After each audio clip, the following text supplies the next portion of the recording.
Welcome to the Learning to Die podcast. I'm Ian Doonican. And I'm Kieran O'Regan. How do I live when I know I must die? We explore areas of philosophy, psychology, martial arts, culture, existential risk, history, society, religion, science, and anything else that seems of interest and relevance to answering that question. We can only hope that some of what we learn might be of benefit to you too. Namaste, sapiens.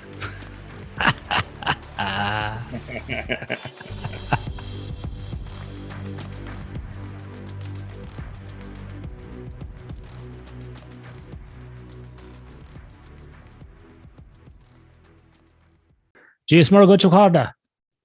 Walter Roach, the Learning to Die podcast with myself here and Kieran O'Regan. Even though I'm speaking English, I had a bit of Irish, but maybe have a even better, worse Irish accent.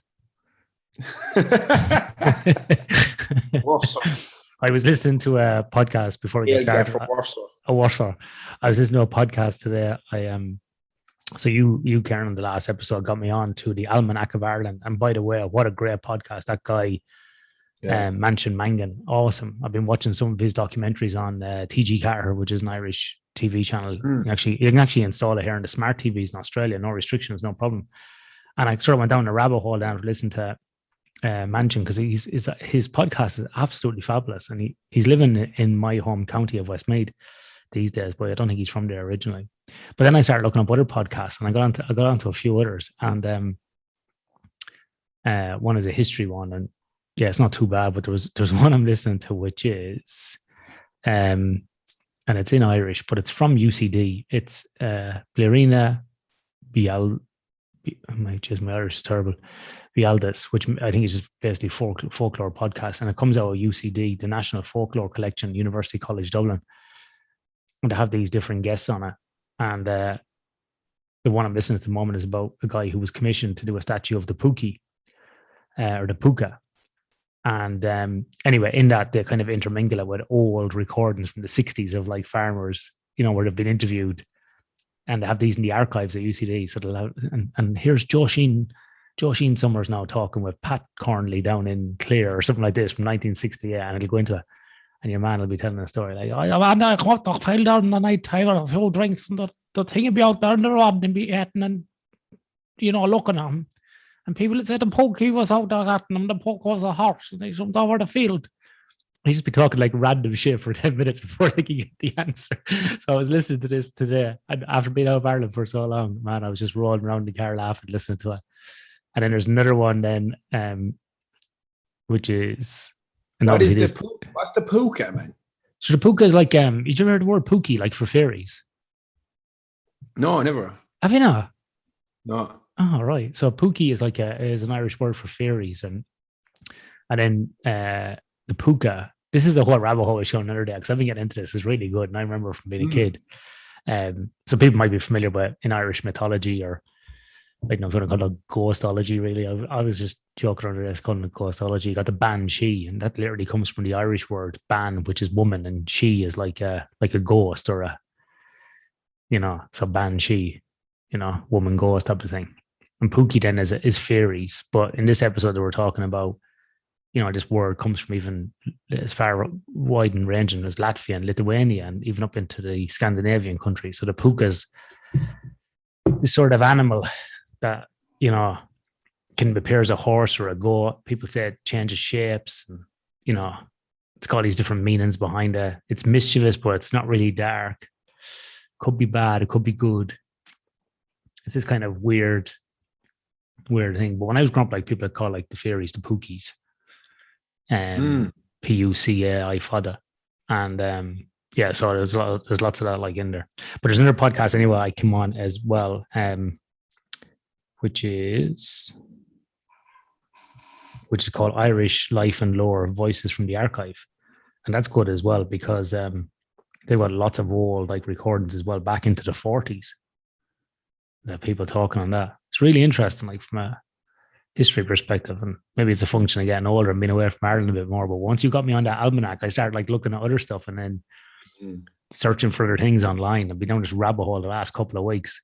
And this is actually, Karen, what's led me to the last 8 or 9 days, I've been trying to teach myself Irish again, because obviously we all learn Irish at school and we don't really speak it that much in Ireland, like less than 2%. And so after listening to Mansion Mangan, I thought I'll put on TG4, and I just basically put on this like soap opera called Ross na Ruin. It's been going for about 20 something. Ross na Ruin, it's been going for like 26 years, something, 26 seasons. It's the equivalent of like a Fair City in Ireland and EastEnders in England, or a Home and Away here in Australia. Neighbours or whatever. Neighbours, yeah. So it's basically just like shite, like really, you know. And I don't watch any of those things. But it's interesting. Like I put it on and I put on the subtitles, but I put on the subtitles in Irish. And it's amazing how much of it has come back. Like I haven't learned Irish like since like the mid-90s. And I was definitely not a good Irish speaker. Yeah, and I've just been sitting there with the iPad, like I'm writing down notes and looking up words afterwards. Someone said pause it, or someone said just watch the episode and try and get the gist of what's going on, because they're obviously acting out in front of you. And then I'll go back and I'll watch it again with the subtitles and then pick up on some of the words. And then the other day I found myself like getting, you know, there's a bit of a dialogue back and forth, 4 or 5 sentences back and forth. I was like, oh fuck, I understood it. You know, it's amazing how much is still in your subconscious after 26 years, and it all just comes bubbling back out. It's quite nice, like, but it's good. Like it's good to keep the brain active. It is a dying language, so it's probably good that we try and keep it alive somehow. You know, use a couple of focal here and there. So. That's a great way to actually. Then it's a great way to do it though with the TV, because you get a load of surrounding context and intonation, and I would imagine it helps to, rather than just trying to read it or whatever, or just trying to use fucking some kind of language app or whatever, but to actually have that.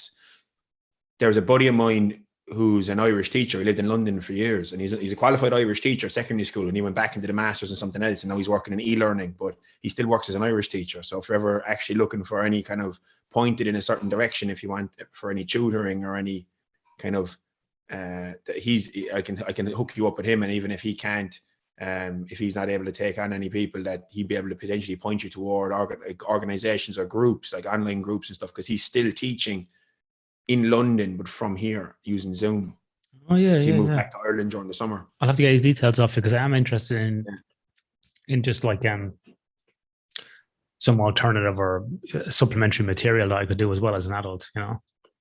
But it's been quite nice actually, after being. I think Irish is taught in a really poor way in Ireland, but it was in my school anyway. Just rote learning, just beaten into you, like it just made it like as boring as batshit. And it's such a beautiful language, because these guys in that podcast, the UCD one, talk about the root of like certain words, where they come from. And I was like, oh, this is fucking awesome. Like, and if it was just taught in that way at school, where it was more conversational and more fun, so many more people speaking it. But our Irish teachers were just, I don't know. It was like, how can we take a subject and take all the fun out of it? That was like all the romanticism out of it. All the romanticism of it. It's like, all right, let's read a story. And you nearly can see the cogs in their head. How can I make this as boring as batshit and drive these lads mad? Like that was nearly what they tried to do. There's an uncle of mine who reckons that the language was actually bastardized in the 1800s, late 1800s, early 1900s. And in that they tried to take, and into the 1900s, that they took Irish where it wasn't taught in school, and then they tried to teach it as if they were teaching German, was the way he put it. That they took the same kind of grammatical structure and tried to apply it to Irish, to try and teach Irish as if it was German. Was his kind of take on it, because he speaks German and Dutch and Irish. I would say he's right, and it's very similar to, I've been doing Spanish on and off for years as well, and it's very similar in terms of the verb structures, like I go, you go, we go, they go, you know, that sort of thing, and the past, present, future. And yeah, it's very much like that. But interesting enough, Karen, I got a friend who's Dutch, and he learned English. Like obviously Dutch people are awesome at English, right? They're really, really good, and like some of the best English speakers. And do you know how they learn? And it's a bit like the Scandinavians. They learn by TV. So I know a bunch of Scandinavian people here and Dutch people, and their big thing is, when we're growing up, we watch Dutch TV and English TV. Initially, they'll watch it in English, sometimes I watch movies like this. My friend said it when he was a teenager. I watch a movie with English, but with the Dutch subtitles. Then he'll watch it in English again with the English subtitles. And then he'll get to this point where he watch it without the subtitles. It's that kind of gradual thing. And again, like we said, for context as well. And so, like when we were growing up, there was no TG Cat in Ireland. There was no Irish channel. There was like, you know, a couple of shows in Irish on RTE. And then they launched that channel in the mid-90s. But my two younger brothers went to an all-Irish speaking school together in Moss-Street, School of the Four Masters in Athlone. And they were the first students in that. So they would have started there around, I don't know, I want to say 88, 89. They were starting there in like second class or first class. And they went all the way to sixth class. And they did everything in Irish, history, geography, everything, maths, the whole lot. And they used to speak fluent Irish at home. And it was great, like, because he watched me, the old man getting pissed off because he couldn't speak fluent Irish. So they'd be speaking about him, laughing about him. But then they went to secondary school, and there was no Irish secondary school at the time for them. And they had to go into normal Irish secondary school. And then the both didn't do so well because the classes were like triple the size. And, you know, it was interesting, but they got really, really good at Irish. Like my younger brother used to help me with my Irish homework in secondary school, and he was in primary school. So yeah, anyway, that's what's been happening. But I before we started recording this, Karen, you've been on a climate change quest. So tell us all about this climate change quest for knowledge. What's been happening? Yeah, so as anyone who's listened to previous episodes will well know, I have a massive interest in existential risk and the threats to civilizational collapse and or human extinction and or capture by some kind of the three different ways that humans' future potential can be lost. Basically, humanity's long-term potential was basically complete extinction, unrecoverable civilizational collapse into some kind of Mad Max world or whatever, or which would be way less glamorous than Mad Max. If it actually happened, it would not be as nice as Mad Max is. It would be way worse. It would be starving to death, eating rats. There's not going to be like it'd be way worse. There's not going to be petrol, you know. It's going to be way fucking worse. No one's going to be riding around in a fucking Ford GT or whatever. And the third way, basically. I don't know, man. Mad Max 3 was pretty realistic. Yeah, with the guitar at the front of the thing, and with your man strapped into the front of the guitar. The war boy was strapped into the front of the thing, but. So then in the third one is like some kind of capture by an unrecoverable or inescapable techno dictatorship where it's somewhere between a kind of a 1984 and this sounds really far off, but we're not that far away from technology where there's implants that are able to monitor some kind of biological stress indicators to then be able to match that stress data up to political messaging to be able to identify thought crimes. Like we're not that far away from being able to match up something like a heart rate variability fluctuations up to political messaging to therefore get your sympathetic stress response in response to some kind of whatever. I don't know if that's feasible, but going to be something like that. That's not that far away from a potential, and it's not that. And as soon as that comes on board, everyone in China is getting one. Everyone in Saudi is getting one. You know, it's happening. So can I just ask you a question here on this point, because this is something I've been discussing recently. Do you think, and this came out of basically people not being able to get into buildings at work, people not being able to get into venues because they didn't have a smartphone, because they didn't have like QR codes and so on. Like some people can't even get a physical pass to go into a building where they work anymore. They have to have a smartphone, but the company is not supplying a smartphone, but the company is getting the data from that person's smartphone. So this whole thing about, and it's not just about COVID vaccination certificates and all that, it's like access to everything, and everything has got to be, you know, on smartphones. Do you think that will be the interim step where it'll be like mandatory for existence to have a smartphone? Well, this is what it's looking like, and this is what's for all these COVID. Let's say someone. This is what bothers me about all this mandatory shit around COVID, and this basically mandatory vaccinations, or like in Austria that was announced during the week there on Sunday, like. Or that came into play on Sunday, which is lockdowns for the unvaccinated. And what's concerning to me about this, even if we concede that let's say you concede purely on a medical level, and if you concede the fact, even if you go all the way, okay, on a medical level, the unvaccinated people, when they get COVID, let's say they're infectious for 5 days or 7 days. When a vaccinated person has a breakthrough case and gets COVID, they're infectious for 2 or 3 days. So there is an actual medical rationale for the difference. But that you can if you just focus on that alone, okay, there's a medical rationale. But what there seems to be a lack of awareness of is that the COVID is taking place in the context of a society that has loads of other shit going on. And it's taking place at a time in history where there's already a load of volatility, already a load of, for the last 4 or 5 years in particular, tilts across to the Western world and the world at large toward polarization and fragmentation driven by things like social media.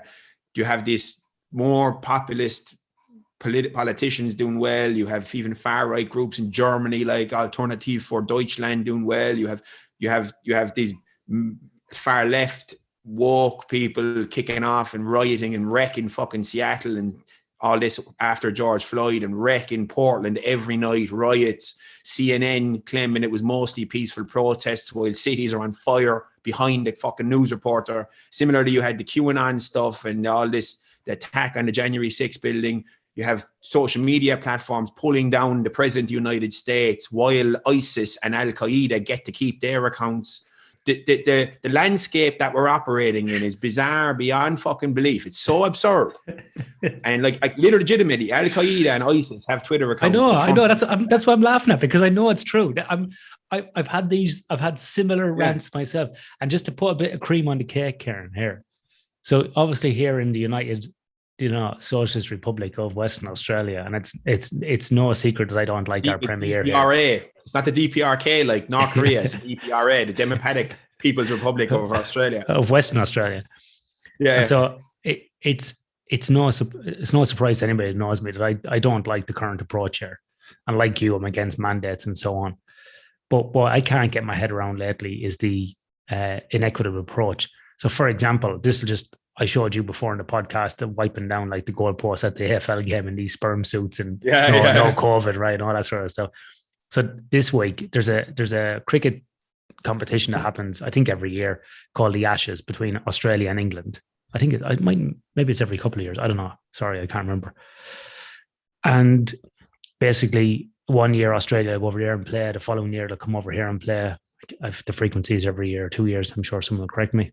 But anyway, England is coming here this year, and one of the games will be played here in Western Australia. Now, there's limited availability for people coming to Western Australia, and when they do come in internationally, Kieran, they must quarantine in a hotel facility at their own expense for 14 days or 14 nights. Magically, the cricketers don't need to do that. All they need is a light quarantine, and the light quarantine will change on 5 to 5 nights. And so when the Premier was asked about that, he goes, well, I don't make up the health advice. That comes from the health professionals. So when he wants to be the fucking boss and he wants to give it out, he give it out. But when it's something different, he's like, no, that's the health professionals. So you're right. It's just this like craziness upon craziness upon craziness upon craziness upon craziness. Not to mention then, you're talking there about Trump before the president, but then you've got Biden getting around there, like he's completely cognitively impaired. He doesn't even know what he said. Kamala Harris was elected. That's what makes it so bizarre. Like, he was like that. He's had there was the mountain of evidence of his cognitive decline long before he was ever elected. What was frightening is like your two options were Donald Trump or a lad who can't find his keys and can't tie his shoelaces or whatever. Like this is, and I'm being somewhat, I'm exaggerating, but the fact that they were, I think you're being nice. I think you're actually being nice. But the fact that they're the two options was just like, and no matter how good, no matter how much someone may like, or no matter, let's say someone who thought that at some point Biden was a great politician, let's say he was let's say even if he was a really good person, and even if he was never involved in any drama, and even if none of this stuff that came out about all this corruption or any of this kind of stuff was, and all that was lies, let's say all of that was the case, there's still a man that is subject to just biological realities of cognitive decline. Yeah. So it's like no matter what way you look at it, it's mental. The situation is mental. Like it's how is this? How is the most powerful human being on earth who has, this is one of the things I want to talk about in a minute in terms of like getting to the whole idea of like, have we acted? The main question I want to ask is like, I think my opinion is that we have not earned the right to put so many eggs in the climate change basket, specifically how we're looking at climate change. We have not earned the right to do that. And one example is that Biden, the president of America, is one example, has a fellow walk around with him all the time who's an army officer who carries a bag. And in that bag, the bag is called the nuclear football. And that bag allows Biden to kick off, just by himself, launch nukes. So Biden has a fellow walking around, an army officer, with a bag handcuffed to his wrist called the nuclear football that allows him to push the big red button and launch enough nuclear weapons to destroy the world 1,000 times over. At all times, this guy's wrong. At all times. This fella just follows him around like. Follows him around like a dog, like a puppy, just wherever it's like a shadow. Swear to God, this is a real thing. Like the nuclear football with launch codes that can get a chance to have instantaneous launches. Like that's just one. It's one of these examples of like, and it doesn't need to be there. Like that doesn't need to be the case. Like so. Anyway, sorry, but yeah, the situation on the mandate thing, just to build on that slightly, just to elaborate, is that if there was nothing, if you were just looking at trying to optimize for COVID and you weren't concerned about knock-on consequences and you were just focusing on COVID and nothing else, then it makes sense to have mandates because you're just trying to optimize for one thing and one thing only. But when you are aware that there's this complex system where there's already loads of volatility and polarization and fragmentation and increasing ideological extremism and decreasing trust in institutions and an increasing tilt for years towards this fragmentation that's leading to distrust, polarization, more kind of, and part of that is representing as, and I mean populist in not a, I don't mean that in a kind of a derogatory way entirely, but it's leading to people latching on to notions of nationalistic supremacy, ethnic supremacy. These kind of old tropes are resurfacing again because the world is getting increasingly complex. And and in part of what this ideological fragmentation is, it's getting us to latch on to simplistic narratives, almost as if they're kind of life jackets to keep us afloat. Because there's such complexity going on. It's like simple narratives that allow us to have a group, that our group makes us feel special and a sense of belonging. So then when there's all this stuff going on, in that it's some kind of, and there's all these different analogies are thrown around, that some people compare this to certain elements of what's going on in the Western world at the moment to something like Weimar Republic and like 1930s Europe and Germany. Other people compare it, I think rightly, a really strong comparison as well is to the period after the printing press and the Protestant Reformation, that kind of upheaval, where the social media and the way that tech is playing a role is it makes the spread of information much more like that. That it's a combination of, like, history doesn't repeat, but it can rhyme, and it can rhyme with a bunch of key events. And but the fact that then the mandates are being brought in and this kind of pressure is being brought in and this myopic focus purely on the virus as the main thing is being brought in this overall context is what's concerning, because it's only going to sow further seeds of distrust and sow further seeds of out-group dehumanization, where the vaccinated see the unvaccinated as unpure or unclean or less worthy or whatever. Because it's them, because they're getting told, the vaccinated are getting told that the unvaccinated are bad or whatever because they're choosing not to get vaccinated. Whereas the unvaccinated are unvaccinated for a whole load of different reasons. Some of it is maybe just because they're off in some kind of, they're caught up and they're being convinced by the most extreme of conspiracy theories or whatever. But other ones, it's because they themselves have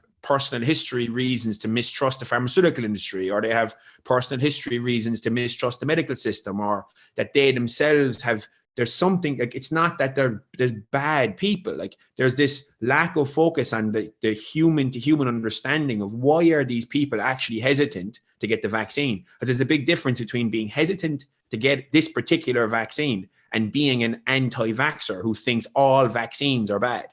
Like there's a whole spectrum of understanding there on a human to human level. And this lack of recognizing that these are just people who are trying to navigate the world with the best tools that they have.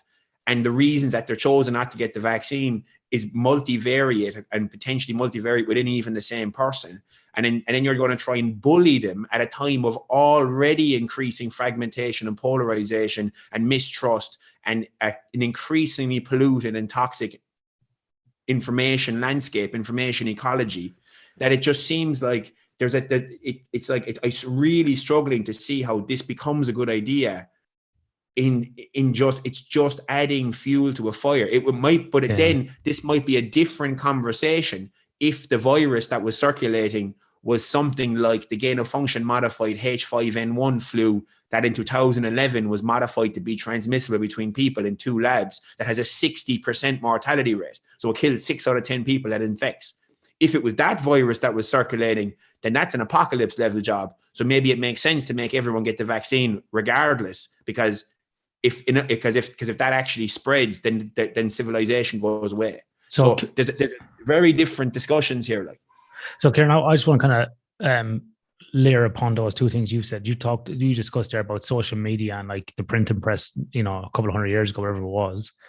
Then you spoke about the mandates as well. And I think the two things then that go on top of this for me, which create this shitstorm, and then it's like a cake. These things get layered upon, but then the cake gets segregated. It's got segregated into 2 parts. And so, but the 2 things I've seen on top of this is, one is what I call truth and censorship. So what's happening at the moment, which is basically a problem, is that people are getting censored, right? Yeah. And they're getting censored.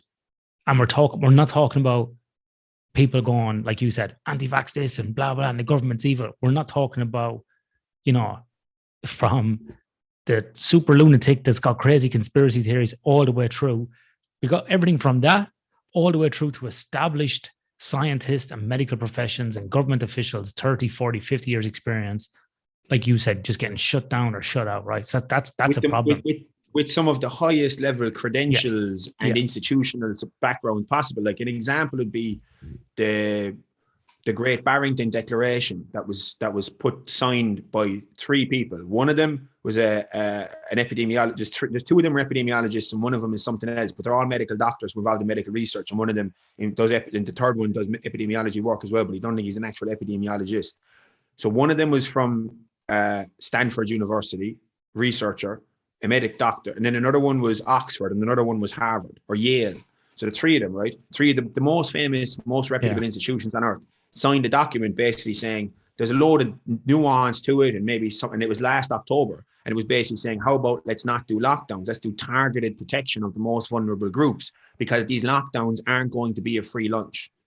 So there's going to be all sorts of knock-on effects on the impact. And then they got demonized, and 800,000 people signed the document, and loads of people who, according to some of the people who actually wrote this, the 3 main people, a load of people that signed the Great Barrington Declaration ended up losing their jobs because they signed it, because they signed something that went against the standard narrative, which was basically just a claim that it wasn't like, it was like some COVID is fake news or whatever. It was no, this is an alternative policy, because we recognize that we can't just optimize for COVID for everyone, because the cost to benefit analysis of lockdowns isn't equally distributed across all people and all age categories, all comorbidity distributions, etc. So it's like the idea of I have a hammer, so everybody looks like a nail, and especially if you borrowed the hammer from a communist dictatorship, which is where we got the lockdown tool from, was because China did it, so then we thought it was grand. And that's even what the top dog in England said. So the fact that was like, the fact that people got in trouble for and lost their jobs and got censored for signing a document and agreeing with a document that just because it went against the standard narrative, that's like Spanish Inquisition stuff. But obviously I'm not trying to you say like the Spanish Inquisition people were tortured and murdered. These people lost their jobs. It's not the same, but the sentiment is let's silence dissent at all cost. Yeah, but Kieran, these are the first steps towards that. And this is like, what can we get away with? Oh, we can get away with firing people. We can get away with doing this. We can get away with just locking down the unvaccinated. We can get away with keeping people out of these shops. We can get it, and then just gradually, it's like what your man said, Zuby, that was on Rogan on his podcast, on his Twitter thing or Instagram. He said, "Do you know what the hardest thing about the first 2 weeks? Do you know what the hardest thing about 2 weeks to flatten the curve is the 58th week." And, it's so true, because we started this way, 2 weeks to flatten the curve, and the R number was below 1. You don't hear that anymore. It's gone so far. If you start putting in the major milestones that's happened across the world. And the last thing I wanted to say on top of this layer cake is, the problem is, I think, is the and you kind of alluded to it there, the inability to have a discussion about science. I know we've spoken about this before, this scientism versus being a scientist. I can't get anybody. Maybe I'm a dummy. So if there's someone out there that wants to explain to me, please let me know. Because people have this narrative that if you're vaccinated, you're protected. And if you're not vaccinated, you're at risk. And furthermore, if you're unvaccinated, you're the one that's spreading it around, putting the vaccinated at risk. So even by their own logic, it doesn't make any sense. And when I have those discussions with people, you can see their eyes rolling their head going, well, you just said you're vaccinated. Well, what's happening here? I know what's happening over there, but in Australia, state leaders are insinuating that if you're unvaccinated, you're the one that's spreading it around. Now, I can't find any evidence that I've looked for that you can have breakthrough cases. So vaccinated and unvaccinated people get it. My understanding from talking to people and reading about it is basically, if you're vaccinated, it lessens the symptoms for you and it improves your chances of not dying, which the mortality rate, which you spoke about at the moment, is 0.3%, and probably even less for people like us in our age group that are fit and healthy. So this whole thing that if you're unvaccinated, you're a problem. I don't understand that. I don't understand how the vaccinated are the ones, the unvaccinated, because you can be vaccinated, still carry it, and still spread it. But I think the rationale, so the only solid argument, because I've been trying to find the same. I've been trying to explore the same question, and the only rationale I've been able to find that's a solid argument is that people who are vaccinated have a shorter period of contagion when they do get COVID. So because they can clear the virus faster, so that say that again. The people who are vaccinated can clear it faster. Yeah, so that the period at which you're contagious might be, let's say, 2 or 3 days as opposed to 5 to 7 days. Okay. So that's the only. So even with a breakthrough case, let's say even if the virus was equally distributed and it didn't stop, and let's say the vaccine doesn't have any role in stopping you from getting it or whatever, that even when you do get it, you get rid of you're contagious for a shorter period, even when you get a breakthrough case. Okay. So that you're like, so that seems to be what the situation is, because your immune system, just because of the vaccine, is able to kick into action faster, identify the spike protein, attack it, and get rid of it. So you're still contagious. You're just as contagious for when you are contagious. You can reach just as high peak viral loads in your contagion, but you're contagious for a shorter period. Yeah. So then you actually are. So for that alone, if you were just trying to optimize for COVID, that alone, if you ignore every other societal impact, and you ignore the fact that, and something I forgot to mention a minute ago was that I'm looking at it a minute ago, I was mentioning just from the perspective of societal fragmentation and distrust in institutions, etc. And people kind of realize that maybe these people that we were hoping really knew what they were at, these politicians and everything, maybe they're not actually as good problem solvers as we'd like, etc. Let's say that's the case. But it's also the institutional creep that you mentioned of what we can get away with. So this is also something that's deeply concerning about the vaccines, because it ends up kicking a process off of normalizing further and further, not just the medical mandate, but the medical mandate is a big one that then kind of makes it more okay to be able to track you. Like what's going on in Austria at the moment is like the police can stop and search you and ask you for your documentation at any time. Papers, please, sir. You think... And that's where Hitler came from. Any fucking country. Yeah, exactly. Hitler, you think any country, okay, of any country on earth that you think is going to be wary of instituting papers, please, sir, at any moment in time, stop and search by cops. You think that Austria is going to be fucking on top of it, going to be like, you know what? Let's hold off. Even for all the harm on the health system, and the health system's overflooded, low vaccination rates, we could be opening a can of worms here that could be setting precedents and create and kicking something off that we're not, and it sounds dramatic for me. Like I can imagine how it would seem to someone hearing this. Look, go away, man. It's only for the COVID. It's only for the vaccine. It's only for this period until we get enough people vaccinated, and then it's so on. It's like, yeah, but historically, no, any of these genocides and all these, the worst shit that's ever happened in history didn't go from zero to Holocaust. It doesn't happen like that. It's a gradual turning up of the temperature. It's like, the whole story, the whole thing about the fucking frogs in the pot, or whatever, which I don't think is a real thing, but it's that kind of sentiment. It starts and it gradually creeps as people realize what they can get away with in power.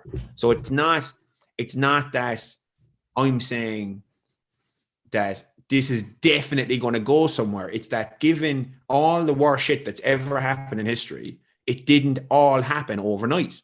It was all a gradual creep, all of it.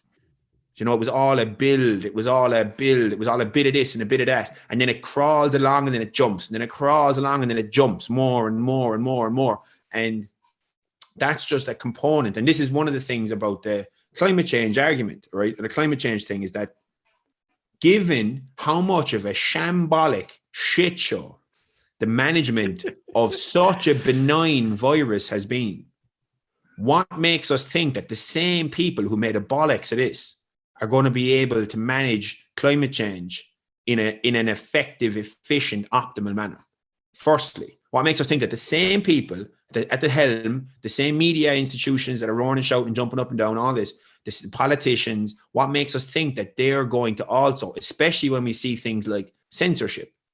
So if there's been the censorship of information that has been heretical to the standard narrative on COVID, even to the point where it's from top level institutions, people that have all the qualifications but happen to be presenting a narrative that goes against the grain ideologically, what makes us think that that's not going to happen? Like an example would be even it happens on a tech level, where Facebook up to May of this year were banning all posts up to May 26th or 7th of this year. Facebook banned all posts in relation to the lab leak hypothesis for the COVID virus, or for the SARS-CoV-2 virus. And they only removed the ban in May 26th or 27th when Biden chose to launch a new investigation into the origins of the virus. Jesus Christ.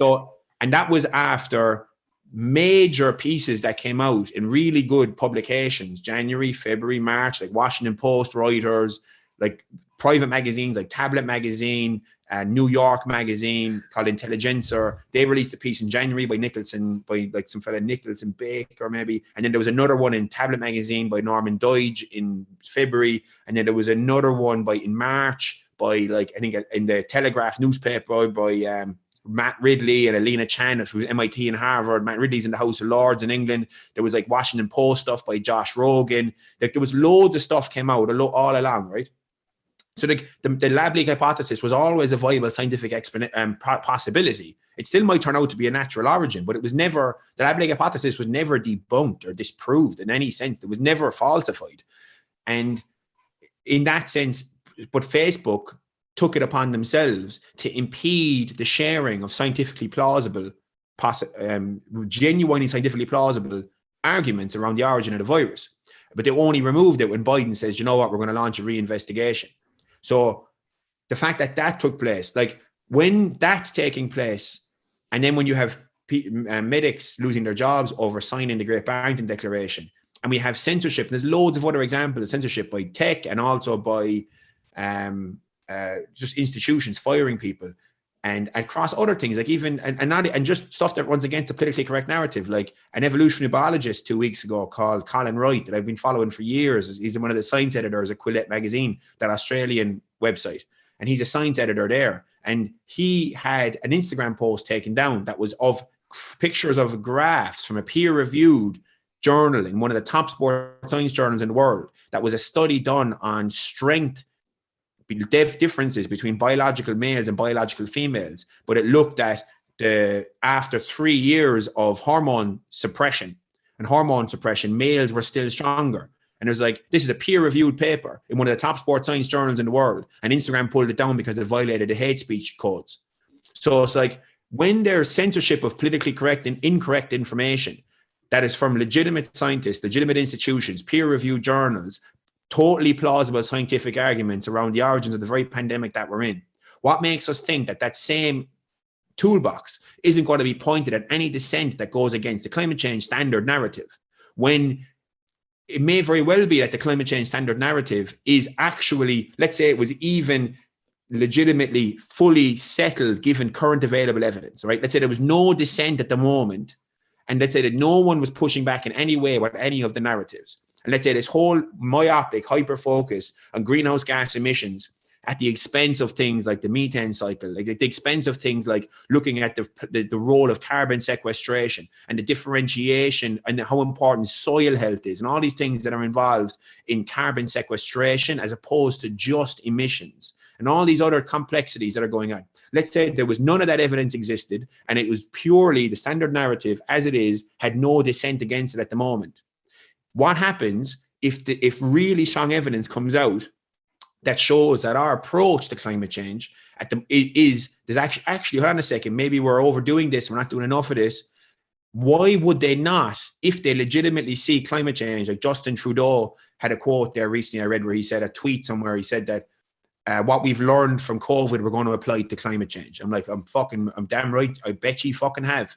And Boris Johnson had something where he said that climate change is way more of a threat than COVID. It's like, I can see where this is going. Whoa. Can we just put the brakes on here for a second? What the fuck how can you apply COVID logic to climate change? And bear in mind, we could spend probably 4 hours discussing what climate change is. Are we talking about global warming? Are we talking about actual change? And all the things that you kind of alluded to there? But what I'm speechless, right? Because I haven't heard that, right? And I can't. It's not like a full-time job. We should start a magazine, Karen, called "Keeping Up with This Shit," and we'll start a magazine where we put out a daily bulletin that just summarizes this shit, because I can't keep up with it. Because the other thing as well, though, just before you go on about the application of COVID stuff to climate change, the other thing I'd say to you is, has this always been happening? Has the world always been like this? Have people been completely inept and incompetent, and social media has just basically like lowered the water table for us, and then they're scrambling, running around? So has the world always been run like this? Because I think that what's happened is over the last probably at least 12 months, some people have, basically looked to every state or country leader as a messiah, right? If you look at all the what do you call it, like their approval ratings from before COVID. So regardless of how popular they were, if they had 90% approval rating, whatever, since before COVID, and this was in The Economist a while ago, their approval ratings have gone massive. Like Boris Johnson went up like by 56% from his baseline before COVID because of, like they're going to save you all. So there's that part of it. And then there's the other part where other people have basically gone, you know what? These guys don't know anything like what you're saying. These people haven't a fucking clue. We're doomed.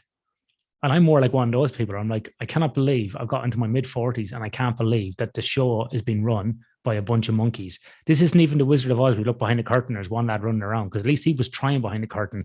This is looking behind the curtain and it's seeing a bunch of monkeys smoking cigars, playing poker and running around scratching their arse. This is ridiculous, man. So I when you make comments like we're going to apply COVID to, and he's a fucking clown, that Trudeau, what he's doing over there, when you're going to apply COVID stuff to climate change, like what next? Like that's just science to me, Karen. The scientific method is just, it might as well be dead now.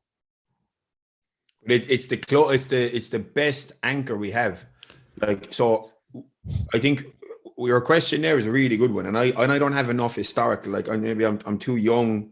I haven't seen enough. But Well, you want to there's be 500 definitely, years old to understand what went on anyway. Like, so but none of us actually know. I think it might be all relative to our own generation. Anyway. yeah, but I also think that there's from reading and from listening to people who are interested in these kind of areas, who are in their 50s, 60s, 70s, political commentators, etc., and historians, there are periods where there's more stability. So let's say, for example, during the 1990s,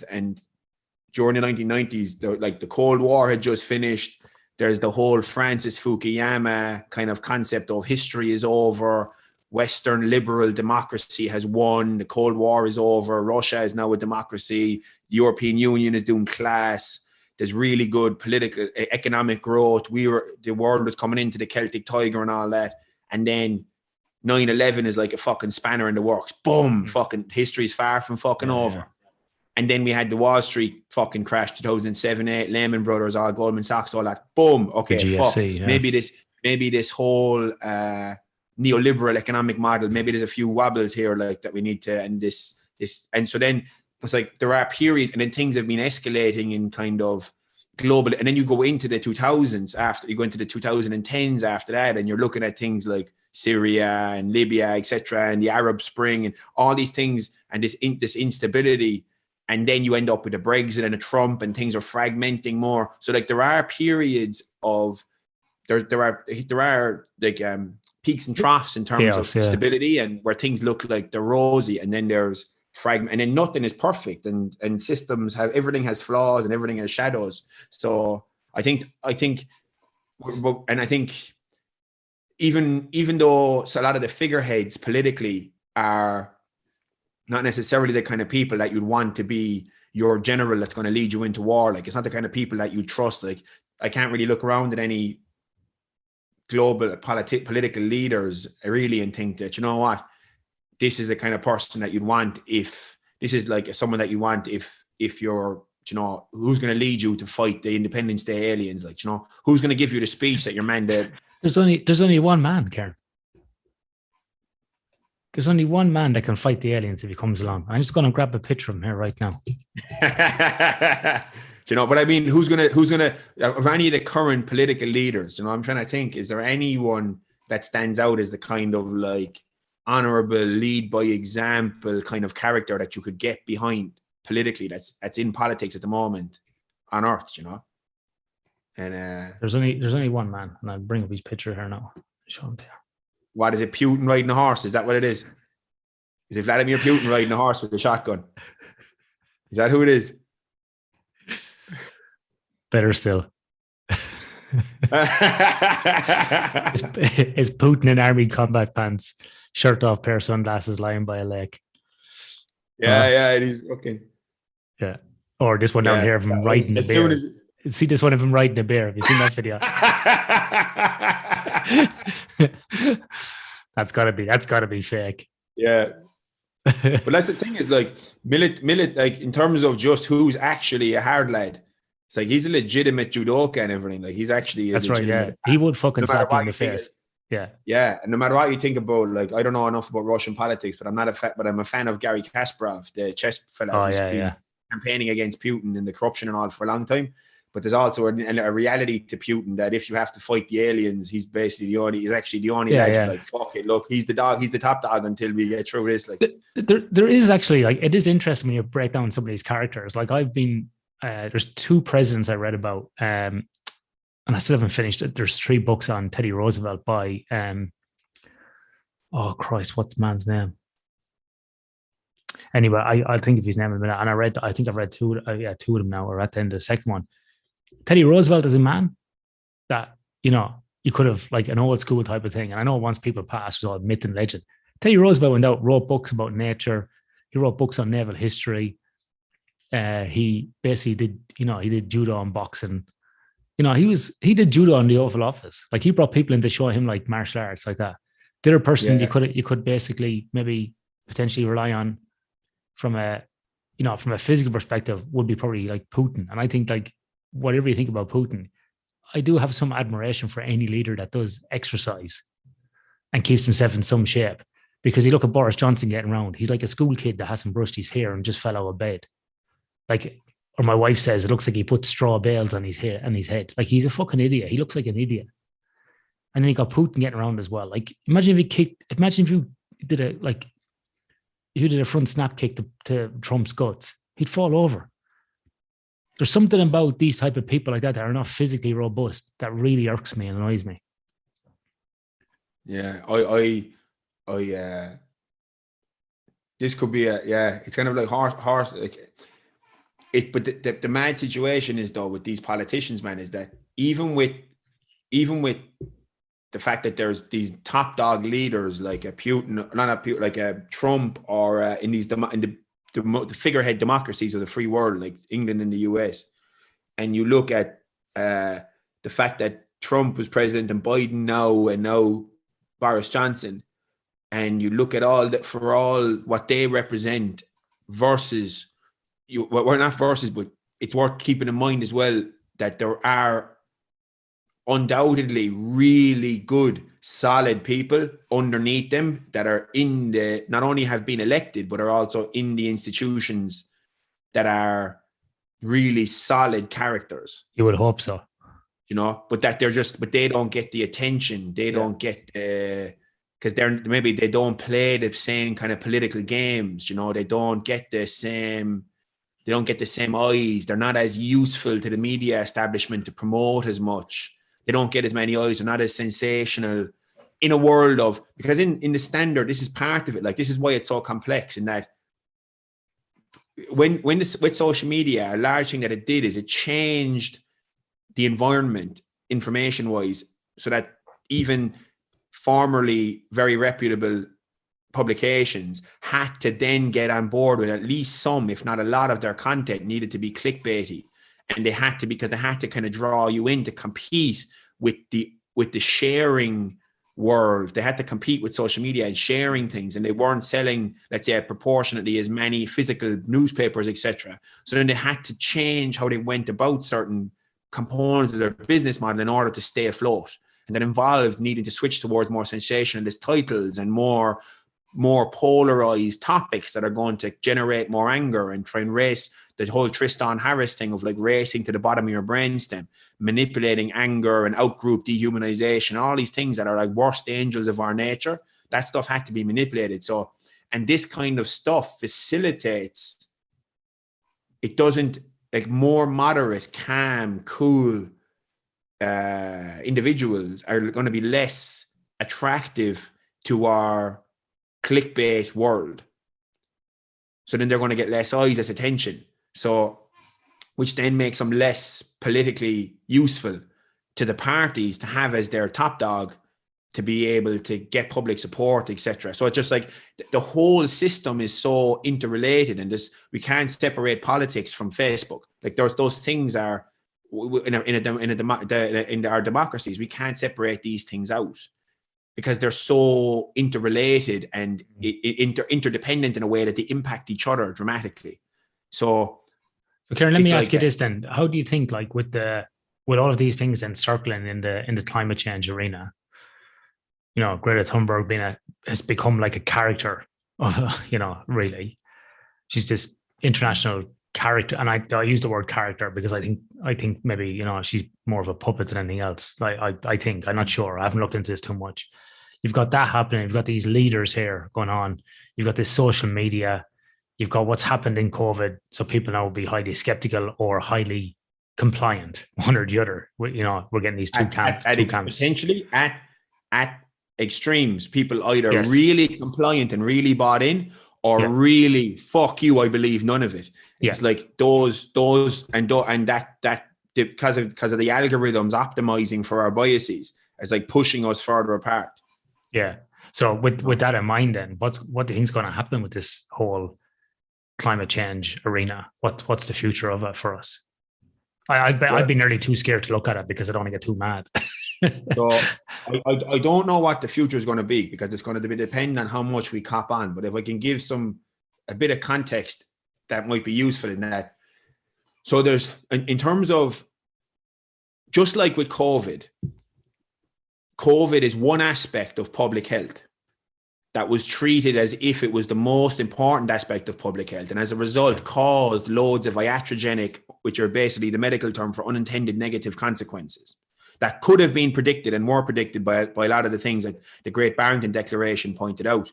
But I'm not saying I'm all about everything the Great Barrington Declaration said. I don't know enough about it, but the fact that they were able to make these predictions along with other people, and the government of Sweden made these predictions as well, which is why they didn't do any lockdowns in Sweden ever, and have half the excess mortality rate of the UK, even though they did no lockdowns. Sorry, I said I again here. Sorry.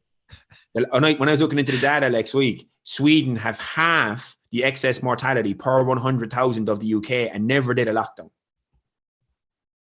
Well, people have told me that Sweden are just lucky.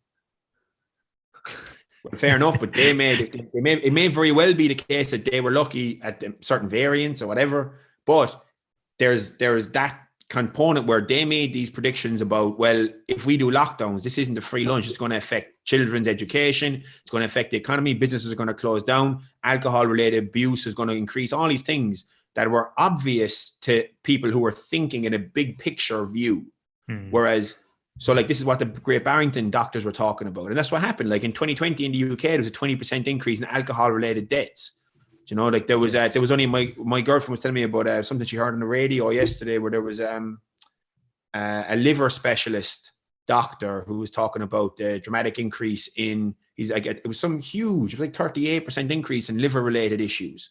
It's like, yeah, because people are drinking in insane amounts during the and then there's all these other things. There's like all these other things went on during lockdown that are behind closed doors. So where, for example, child abuse, sex abuse, domestic abuse, all this stuff that would have increased, even though the official recorded rates of it went down, because the standard ways of identifying when that stuff was happening were removed. These kids that were getting abused were no longer going to hurling training and the coach seeing bruises, or teachers noticing a change in temperament and seeing bruises, even if it's not physical bruises, noticing a change in temperament in the kids. Like in the same with women who were getting abused, or potentially the other way around as well, fellas who were no longer going to work. So then all these things, and then you add the cabin feverish element to magnify all that, all these knock-ons. It's like none of this was a free lunch, and it may very well have been totally normal. And I'm not saying I even still know what the best thing was, but the fact that none of this was in the public discourse, and it was just all about the COVID, and we have to lock down because we don't have enough vaccines. And then when we get enough vaccines, we can open up and it'll all be fucking sunshine and rainbows and daisies. It's got worse. It's got worse now. That was the narrative, independent of the overall context, is so troubling, because that's the thing that worries me about the climate change situation, where they're going to take the same mentality of there's going to be a myopic hyper focus on emissions, carbon emissions, and methane, greenhouse gas emissions, and then, but particularly carbon, and they're going to myopic focus on that at the expense of, okay, but what about the rest of society? So, for example, you increase fuel costs because you want to make people use less fuel. Okay, who's going to suffer most? Jordan Peterson made a point recently. It's going to be old, poor people. Yeah, that's who's going to suffer most. So it's like you have these knock-ons, and it's like, this inability to view the society as complex, interrelated, as one system of, it's a complex system of interrelating complex systems all the way down to individual cells. So you have. Sorry, go ahead. No, just that the fact that climate change, even though it's one of the things that, of the big 5 existential risks, it's a joint third, maybe, in terms of what it poses to human civilization. Yet that it's getting treated by climate change. I'm specifically referring to the basic narrative of greenhouse gas emissions bad because gradual buildup equals increasing temperature, and then there's a potential for unrecoverable tipping points, maybe, depending on the models that you use and which models you look at by which people. It's that narrative, that simple narrative. And that's maybe, like Toby Ord, to give some odds, right? The big risks to human long-term potential and the survival of our species, and the human capacity to be actually able to have our descendants to fulfill our potential, to actually have the best possible lives comprehensible to a human that we can't even comprehend yet, even not even comprehensible. The best possible lives we could ever hope for humans to ever have. The potential that's going to happen, the risks that threaten us the most, like they're not all equally weighted. So climate change, in Toby Ord is one of the top dogs in the world. He wrote this book in Existential Risk. He works at the Future of Humanity Institute in Oxford. He's one of the top philosophers in the world as it relates to existential risk and thinkers in this. He ranks climate change as being an existential catastrophe. So an existential catastrophe is not just a bad thing that happens. He specifically defines an existential catastrophe as the permanent destruction of humanity's long-term potential. And there's three different ways that I said that can happen. Collapse into some kind of a capture by some kind of inescapable techno-dictatorship, a collapse into some kind of unrecoverable civilizational loss like Mad Max world, and the third one would be complete human extinction. Those are the three ways, basically. And the five different biggest threats are all man-made. Three of them he ranks at about a 1 in 1,000 chance of destroying humanity's future within this century. And the three of them are climate change, 1 in 1,000, maybe. Nuclear war, which I'd be dead curious to talk to him about that, because I'd be dead curious what he thinks. Yeah. So anyway, nuclear war, he puts about the same. He'll just use his odds. And the third one is some other kind of environmental disaster, like some kind of failed geoengineering attempt where there's stuff shot into the sky to try and cool the world or whatever. And it ends up having this knock-on effect that was unexpected and ends up killing us all, or, way past. But then he ranks all three of those at about 1 in 1,000. But the two that he sees as the most dangerous are, one of them is 33.3 times more likely to destroy us, which is engineered pandemic. And ironically, the book actually came out in March of 2020, so it's perfect timing. So he thinks that a pandemic is about an engineered pandemic. He reckons has about a 1 in 30 chance of an existential catastrophe, a permanent destruction of humanity's future. But the biggest threat he sees is unaligned artificial intelligence. It's some kind of artificial intelligence that ends up not being aligned with humanity's future potential. And he reckons that that's about a 1 in 10 chance of derailing permanently destroying humanity's future potential within this century, within the 21st century. So when you think about the fact that there's 5 big risks, and any one of those risks is more of a risk than all natural risk combined. All natural risk being supervolcanic eruption, solar flare, asteroid impact, or whatever, naturally occurring viral pandemic. Those are what he sees. Any one of those risks, they're the natural man-made ones, are any one of them by themselves is a larger threat, or a more probabilistic more likely of a threat than any of all the natural worlds combined. And that, as we've talked about before, he reckons that when you take all the natural risks into account, we have about a 1 in 6 chance of making it out of this, of destroying ourselves within the century, if we get our shit together. And if we don't get our shit together, it's a 1 in 3 chance, which is basically 2 bullets in a gun and you play Russian roulette. So this is where he thinks we're at in a landscape. So when you look at, you take Ord's odds there, and you look at the fact that we're in a global pandemic that was caused likely, this is what I find so bizarre about the Greta Thunberg thing, is that even if we assume that she legitimately is a good faith actor, and she genuinely caring about the human race and the future of humanity's potential, and if you just have no negative criticisms of her whatsoever, or the people that are potentially behind her, puppeteering her, feeding her with information and getting her to be the mouthpiece for a certain ideological position, her energy is still pointed in the wrong direction. So what's so ironic about this is that she has these really emotionally engaged and totally bought in and pumped up arguments and speeches about climate change while having a mask hanging off her ear talking during a pandemic. So the fact that she's talking about this while climate change is so far down the list of threats that legitimately face us. And I give an example of how much. So there's all this COP26 shit in Glasgow, right? 400 odd private jets flying in from all over the world. Some of the that are private jets are one of the biggest emitters of carbon. That's why I started laughing. That's crazy. Yeah, 400 odd private jets flying in from all over the world, all these millionaires talking about how we need to sacrifice and all this stuff, right? And then yet they didn't have vaccine mandates at that. Like they didn't have to have vaccine passes for that, of course. Like so anyone that flew in for Glasgow COP26 didn't have to have a vaccine, of course. Like that's what I never researched that, but I came across that on some news piece recently. But I suppose if you're very rich, you don't actually probably wouldn't contract these lower down viruses of the working class. Yeah, the working class, you're too pure for it. So then there's all this going on, right? But then you're gonna give me a fucking heart attack here, Terry. But this is what's so mad, right? Is that there's all this funding, tens of millions maybe it took to put on this convention of all this regurgitation of hollow rhetoric talking about the need to sacrifice by people who are millionaires or whatever, and these and even the activists that were there that aren't millionaires had their energy pointed in the wrong direction because it's happening during a pandemic that was likely caused from a leak from a lab. When a pandemic is one of the most dangerous, an actual pandemic, and Toby Ord isn't alone in thinking this, that it's one of the biggest threats to humanity's future.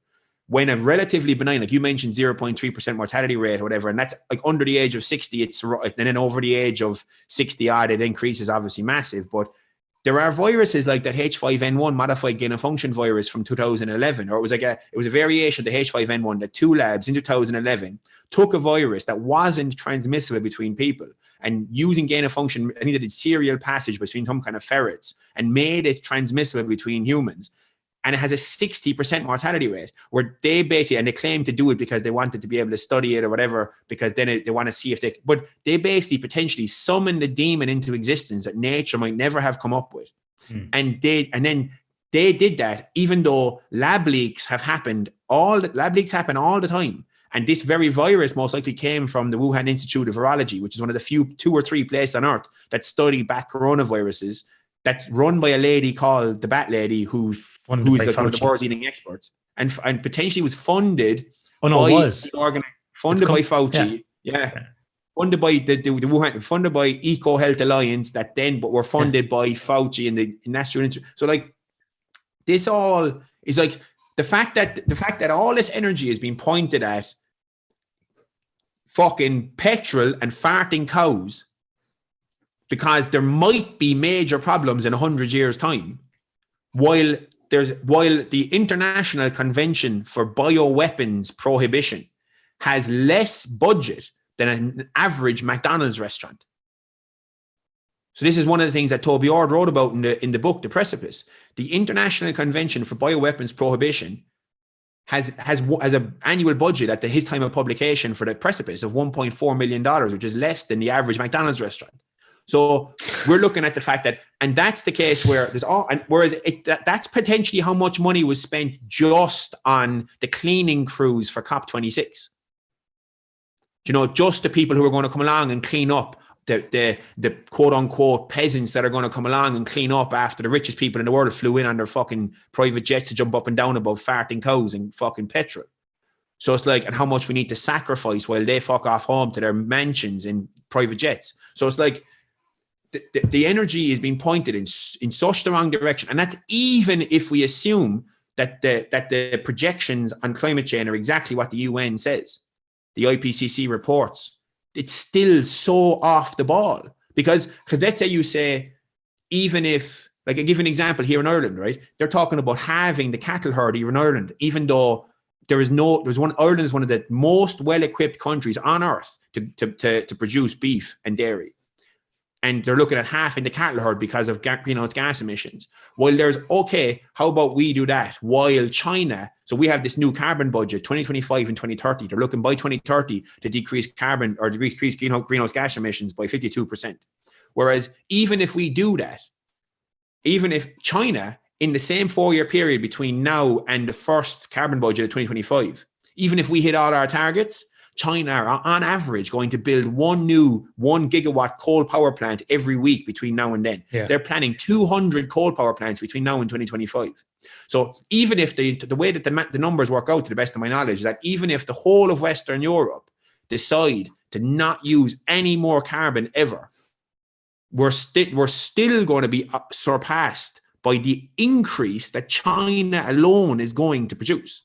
So it's like the fact that, so we're absolutely nowhere near having earned the right to put so many eggs in the climate change basket. And I can't help but think that one of the reasons that there's so much emphasis on it is because it's a politically useful thing to talk about. Because in order to address the infrastructural needs to allow humanity to figure out how to grow food in the advent of a localized nuclear conflict between India and Pakistan that could happen tomorrow afternoon, and then could kick off a sky darkening event that would darken the world and make it harder to grow food, that could cause somewhere between 10 and 30% drop in agricultural output all over the world, because the particulate matter is going to go above the clouds and not going to be rained out, and it's going to darken the skies for 10 years. What that takes in terms of international cooperation, in terms of funding of science by people like this guy Denkenberger and Joshua Pierce over in the US, who are figuring out how to grow food in the advent of a catastrophe. The research and development and the international coordination that's going to need to be done to figure that out is so much more difficult than making old poor people pay more for their coal. You know, it's like, it's going to make everyone, but basically make them suffer the most. It's like it's a politically useful thing because the adverse effects are so far away. Whereas what's way more important is figuring out to actually earn the right to give a shit about climate change, is to not to give a shit, but to put the amount of emphasis and energy into it that we currently are. Well, I think it's really just to figure out much more dangerous short-term risks. Mm. Like, how do we build robustness to avoid a new pandemic outbreak? Like, we've made an absolute shambles of what's essentially just a tickle in the arse from some lab in Wuhan. Whereas there's other viruses that exist, like that H5N1 and loads of other ones that would wipe us out. Not even if it doesn't even have to kill everyone, it just has to kill enough people that we can't fucking drive trucks and everything. Do you know? I think there's two parts for this from me, Karen. Must be 10, 11 years ago, I studied sustainable development on a master's in business, and then I did a couple of environmental / kind of geology type units on a master's in engineering then about 8 years ago. Anyway, but around that same time here in Australia, there was lots of talk about carbon tax. And now here in Australia, there's lots of talk about electric vehicles, which I know there is in Europe as well. And lots of people are, saying about using electric vehicles. What's really interesting though, there's two parts to this, I think. There's one is all that kind of government organizational high level stuff that you're talking about, which I totally agree with. It's like, what's important and what should we work on? And how do we rank order these things? And how do we allocate resources to them? Apart from, the hypocrisy that you've highlighted about the private jets and so on. So leaving that aside, I think you're dead right about how do we kind of scope this? How do we get some data? How do we hit the main things that are meaningful? How do we work on it? And if we do something, there's going to be a trade-off, because if China does something else, our little kind of drop in the ocean isn't going to make any difference. The other thing as well that I find really interesting, I was just thinking about this when you were talking about, similar to COVID, people's craziness about what's actually good for the climate. For example, electric cars. Had a number of conversations with people about electric cars. They're still very expensive, here. And ironically, we have a Tesla. Hertz Tesla thing is 800 meters from my house, just up here on the top of the corner of the road from me. You see people going and buying them. But people automatically assume because you buy an electric vehicle that it's good for the climate. But your comment is exactly right about China. That's assuming that the electricity is coming from renewable sources, because if electricity is getting generated by a dirty coal power plant, and there is classified as dirty coal, like brown coal, dirty coal, there is dirty coal, that's what it's called. So if you're getting dirty thermal coal, powering that, how's that good for the environment? And you're sucking the juice out of that. So people have this idea that electric, because they don't see steam or they don't see chemicals being released or they don't see coal going into something or something being on fire, they think that that's clean. And when you start discussing with them, it's like, where does that come from? Oh, from the battery. But how does the battery get charged? Electricity. Where does electricity get generated? By the government. It says you're relying on the government to ensure that they give you a supply of, energy that's produced in a renewable. So what proportion of this, country or state or area uses renewable power to provide to your home? Well, I don't know. So like that's the first question you should be asking before you go back and down to buy an electric car, because you could be just piling more shit onto the problem. The other thing as well is we talk about carbon tax as an industry. And this is really interesting. As a point, just to add on to that, what also is a fascinating, and I've been learning a bit more about this, but I want to go further on the rabbit hole just because it's so interesting, is the resistance to nuclear energy, where kind of big, and it's understandable because of the leaks that have happened, and obviously Chernobyl, and then the one off the coast of England there, and then Fukushima and everything. So it's understandable. But if there's all the problems with disposal of waste and etc., but the technology is getting more and more advanced.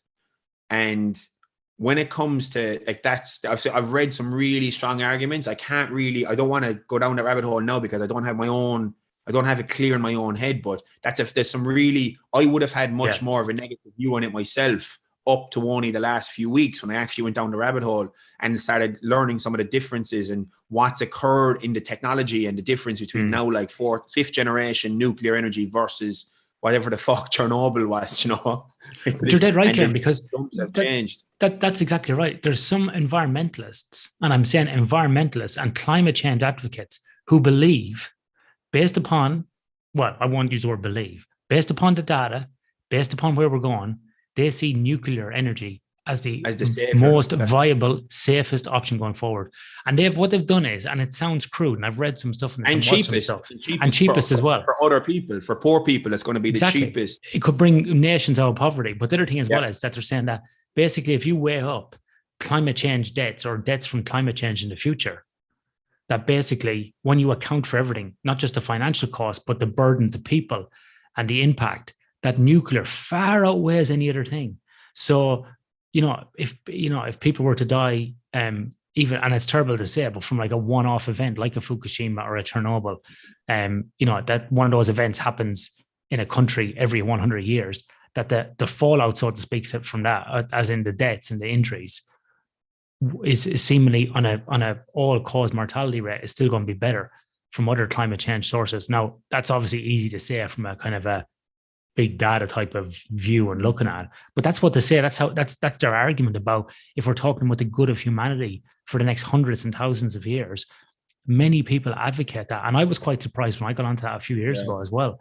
And it's the same kind of thing about the electric cars as well. You have to understand what's going on. Now, is there things to be made more safer about the disposal of nuclear waste? Would you be happy having nuclear waste buried out the back of your house, so to speak? Where do we put it? How's it managed? See, we don't have nuclear energy here in Australia. You don't have it in Ireland either, no?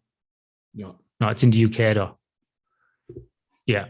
So it's an interesting one. And it's yeah. And the other thing I was going to say as well, on just about sources of carbon and taxing and incentives as well. It was interesting here a number of years ago, they wanted to bring in a carbon tax to Australia, and they wanted to apply it to mining. And this is the other thing to watch out for, I think, going forward, when people want to put tax on different things. And like you were saying, it's going to get basically just forwarded on to consumer. It'll be the average working Joe that's going to, and Jane that's going to pay for the most. It's going to suffer the most. Suffer the most. And like you said, everyone will pay the same increase, but in terms of relative impact on income, it's going to affect the lowest earners the most. And like you said, it's going to be those end of the spectrums where it's going to be lower working class, like the lower end of the working class system, and then also those pensioners as well that are struggling to keep the heat on. Because then what'll happen then? They'll just the poor bastards will die because they won't be heating the place. Or they have to make the decision between being able to cook food and put the heating on. Exactly. Which is already the case. Like I've for some people, about food inequality or food problem issues in the UK, and that there's legitimately things where people have to choose between turning on the gas cooker or turning on the heating of the house. Yeah. Because so as a result, it actually becomes cheaper for them and more feasible for them to go and actually buy a takeaway or eat absolute junk food than it does for them to be able to afford to actually have a fridge and have a cooker. Yep. It becomes more feasible for them to just buy shit junk food. It's an absolute disgrace. But the other thing, Kieran, as well as I was just saying around the carbon tax one, is like saying mining, what they were going to do was have a carbon tax, but they were just going to apply it to basically what's called saleable ore product. So imagine this. So imagine you had a trucking company, Karen, and they wanted to tax you. Well, then what happened was you just said to the company, oh, well, I bring, I do cash and carry loads across the country from Dublin to Galway. I bring loads of products from the ports in Dublin down to Athlone and Galway, and then I come back with an empty truck. Well, what they were doing was only putting the carbon tax on the truck when the truck was actually carrying goods. When I was coming back with an empty load, there was no tax on it.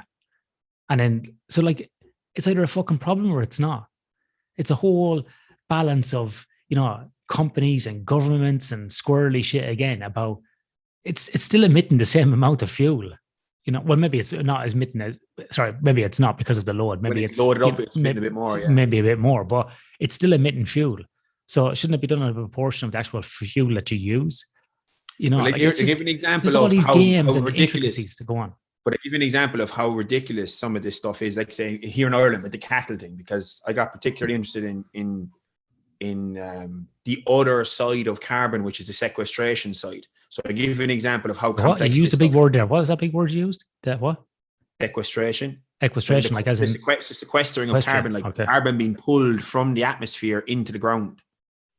It's so fascinating. It's so cool. So it's like, or to make things like trees or whatever, but particularly I'm referring to the soil health where, so there was like, I give an example of the insanity around this myopic focus on the emissions, right?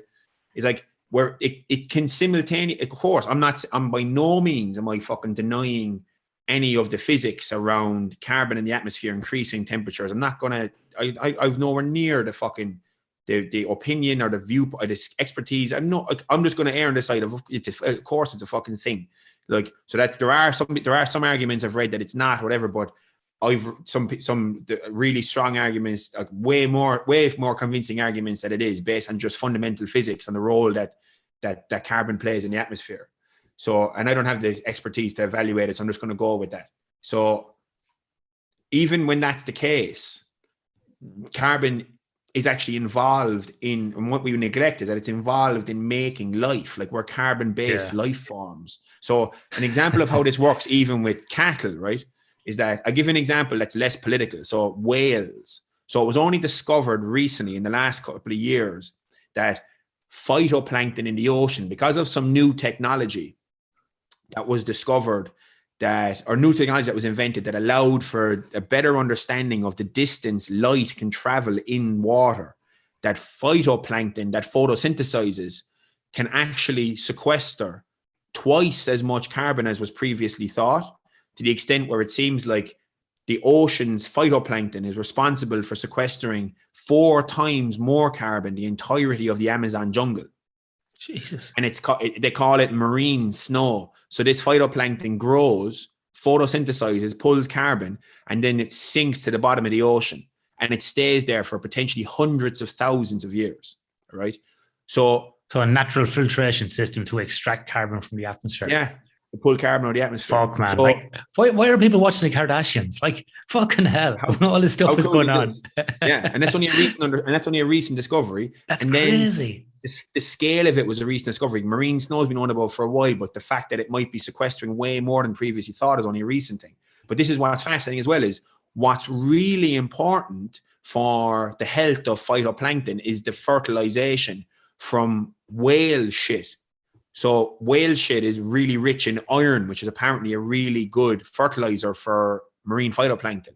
So whales, which have been dramatically over the last couple hundred years, have dramatically been decreased in numbers because of whaling and because of pollution and fucked up fishing practices, etc., have decreased, which then meant that there's going to be less phytoplankton because it's not getting fertilized as effectively.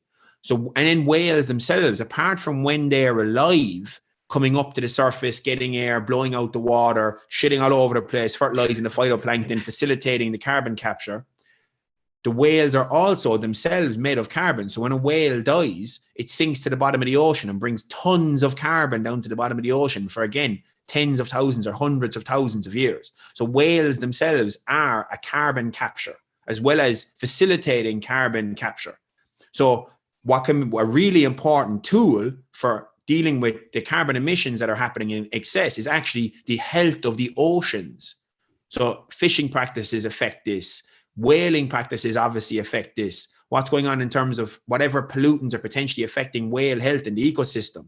So what we need, and so they can carry that across to land. So the same thing seems to be happening on land. So pre-European settlement in not pre-settlement, but pre-European settlement in North America, there was 82% of the current emissions in terms from animals than there are at the moment. So like there's all this hullabaloo about factory farming, and as fucked up as it is just from like an animal suffering perspective, the emission, including all the scale of factory farming, emissions are only, let's say that's 100%, 82% of those emissions already existed because there was hundreds of millions of fucking bison and elk and all sorts of white-tailed deer and everything running around North America that were also farting and all this kind of and releasing greenhouse gas emissions just because they're alive and they're doing what animals do, which they have anaerobic environments in their gut that they fart and they produce methane. That's what happens.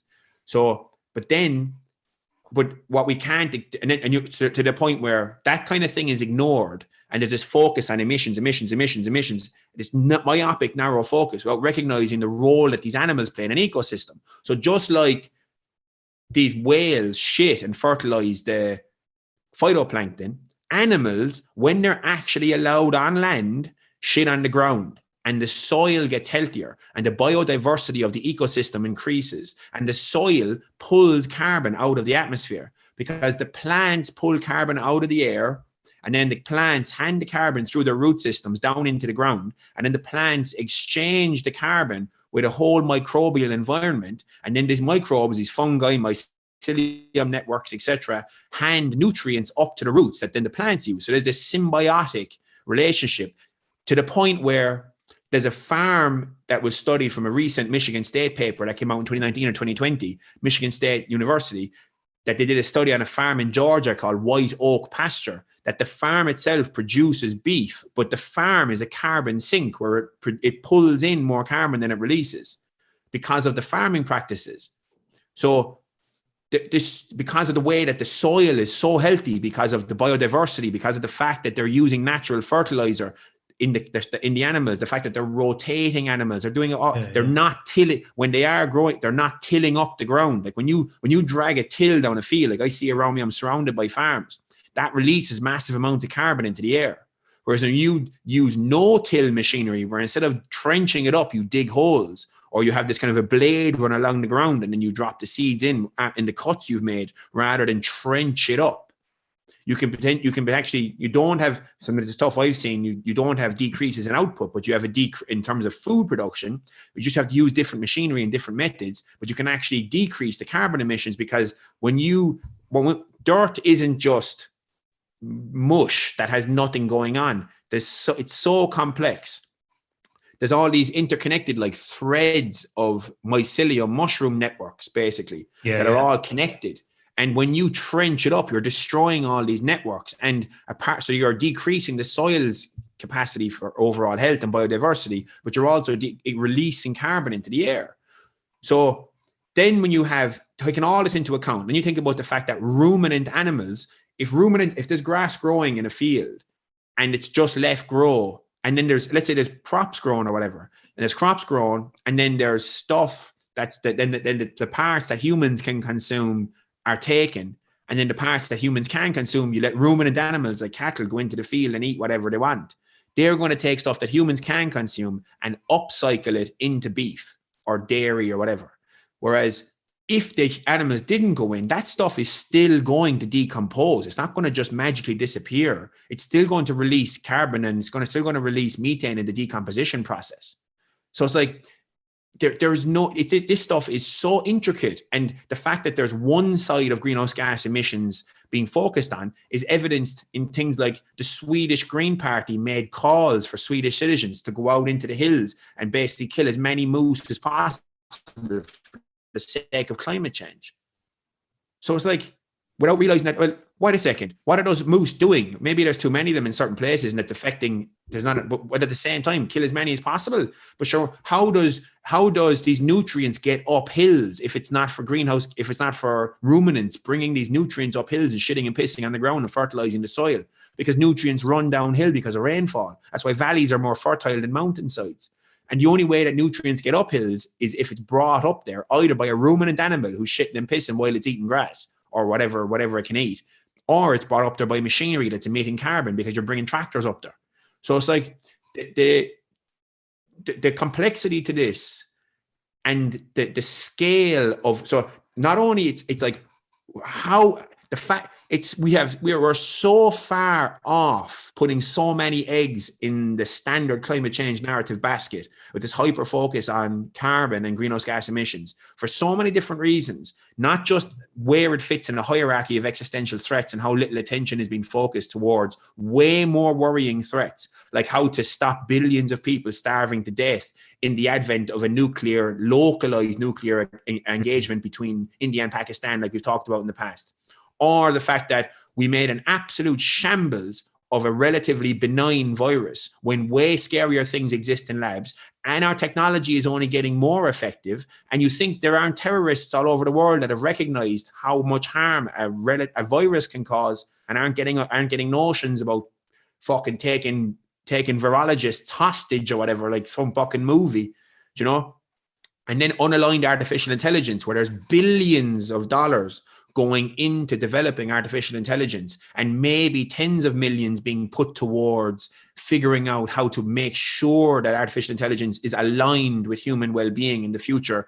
Like, these are things, when we have even dumb artificial intelligence that is driving society psychotic with these social media algorithms that are optimizing for screen time and quote unquote meaningful engagement, that's resulting in all this fragmentation, because that's AI algorithms learning about us. Like, where we have the fact that there's in terms of the hierarchy of importance, then in terms of the censorship and the epistemic mess, where we potentially have scientists self-censoring because they're afraid of being called climate deniers. And then we have the potential where social media platforms, it's not going to be surprising if they'll start censoring people who go against the standard climate change narrative. And then we have politicians then that essentially are producing this empty rhetoric in a way that's totally out of alignment with overall well-being, where the people that are going to suffer most in society are actually the most vulnerable. And then when you look across that landscape, and then you look at the fact that there's even from the carbon and greenhouse gas emissions story, the carbon story itself is so myopic in the narrow focus purely on emissions at the expense of sequestration, soil health, biodiversity, ocean health, ecosystem interdependence, the role that carbon plays in actually facilitating life. Like, it's so complex, but it's so. But Kieran, that's like what you're saying there is it's there's so many similarities here with COVID, because COVID is so complex as well, and people are just putting people into different groups. But coming back, but with the climate change stuff, this whole thing about the country's got 1 million cows, we want 500,000 cows. It's it's these fucking, I understand why they do it, because their KPIs are measures that people can look to and basically, go, oh, well, that's bad. If we get this number, it's good. And it's easy to communicate and it's easy to convey to people. But what you've done there very nicely is you've delved down into the intricacies of these things in the ocean and on the land. And it's nearly like an Avatar, the movie. You go fuck around this system you don't really know too much about, and you're talking about stuff getting discovered in the last couple of years. We don't even know half of what's probably going on down there. Like, I heard another example. Hold on 1 second, I'll finish this thought because I don't want to go on crack. Yep. Another one, and I think I said this before in this podcast, I might have said it somewhere else. We know about 2% of what's in the oceans. So we don't even know what's going on really in the oceans. We know more about outer space and fucking Mars and Pluto and all the other universes than we even know about here. So to think that we have the answers, to your point, is we haven't even literally started to scratch the surface. It's absolutely insane. We've got no idea what the ramifications of our actions are going to be in this regard. And it's not to say that we don't want to improve it and we don't want to lessen climate change or the impact of global warming. It's not about that. It's about, guys, before you put your hand into that pot, maybe just fucking step back for a moment. Like, just have a look. Yeah. And it's putting things, we only have a certain amount of resources. We only have a certain amount of, so in relation to the oceans and farming, the solution, if I take the farming thing, right? The solution for farming may be to, given, this is another problem with the farming discussion, is that when there's all these claims that meat is bad because of carbon emissions, apart from any of the other things, that's ignoring the alternative. Like, what if you don't do that? Ignoring the impact on human health. Okay, then where do we get our calories from? Where do we get our nutrients from? If we don't have animals, if we don't eat animals, then where do we get our protein? Where do we get all these other nutrients that humans eat? All of that. Just the carbon thing. Maybe the solution is to half the herd given available thing, or maybe if farming practices were orientated toward regenerative agricultural practices that focused on soil health and biodiversity of the soil and biodiversity of the ecosystem in and around the food production environment. Maybe the solution is to double or quadruple the fucking cattle herd size, because then you can actually increase. Maybe, I don't know the way the numbers work out. But the fact that there's no differentiation in the discussion between farming modalities, between cattle that are grown out here, that are grown and raised out here in the fields all around my house, that are spending nearly the entire year out in fields eating grass, and then a couple of months a year maybe they have to go inside and they're eating feed if they run out of silage. And if they run out of silage and hay, they might have to import feed if it was a bad year. The fact that that's not, and then the fields are sprayed with slurry, etc. And the fact that there's not a differentiation between that and farming modalities that don't have as much, that aren't as that don't focus as much on soil health, and that there isn't, they're using artificial inputs instead. They're using nitrogen and phosphorus and artificial fertilizer instead of using as much slurry to fertilize the ground. Even those differentiations, because of the impact on even like runoff into streams and rivers, because all these artificial inputs, phosphorus and nitrogen and everything, run off into streams and into rivers and fuck up oceans. Like, this is what, like, there's a friend of mine who did a lot of work in Australia, and she was telling me that a lot of the coral reef damage is actually because of cane farms and runoff from cane farms damaging the reefs. That it's actually like these chemicals and everything and affecting the biodiversity that's causing this bleaching of the coral. That's interesting. And sort of, the cane toad was brought over here as well. There's another example of something that was brought over here to stop something, and then that went out of fucking control, just like the rabbits. Yeah. Like, it's just that whole, like, oh, this'll do, this'll work. You start interacting, you start fucking with this complex system, and there's unintended consequences. So, like, the solution needs to be like there's all these things about developing machinery to do carbon capture and all this, and develop all this tech. How about we just work with nature, work with what nature is already doing really well? So why don't we just, if whales are so important, let's try and improve farming practices or fishing practices and whaling practices to try and get more whales in the ocean if they're such an important role, because they're going to regulate, because they have predators. So, like, and then we can eventually, you're trying to work with what nature's already doing rather than us interfere in a way that we're assuming we know that if we adjust this, it's not going to have worse consequences. Whereas if we work with some new technology that's just going to be some big Hoover that's going to like fucking suck carbon out of the air or whatever the fuck it's going to do, you know? Yeah. And so when you look at this, it makes all this jumping up and down seem so pointless and futile and flaccid and empty and destructive, because there's this, just like what deeply concerns me is just like that the climate change is going to be it's going to fill this whole worldview, and what the government, what these institutions and government realize that they can get away with because of COVID. The climate change is going to be the new flavor that's going to fill that now, and that's going to grow legs to a certain extent. Like, if they're willing to lock people down, have businesses destroyed, do all this kind of stuff, fuck with children's education, have such low resolution means of navigating this relatively benign virus, then what are they going to do when it comes to this myopic focus on climate change, about carbon emissions, that could then also have all these other knock-on effects? And I don't mean knock-on effects. There's also, with so many knock-on effects, like what are farmers? Let's say they start fucking with all these farmers all over Europe. What's their reaction going to be?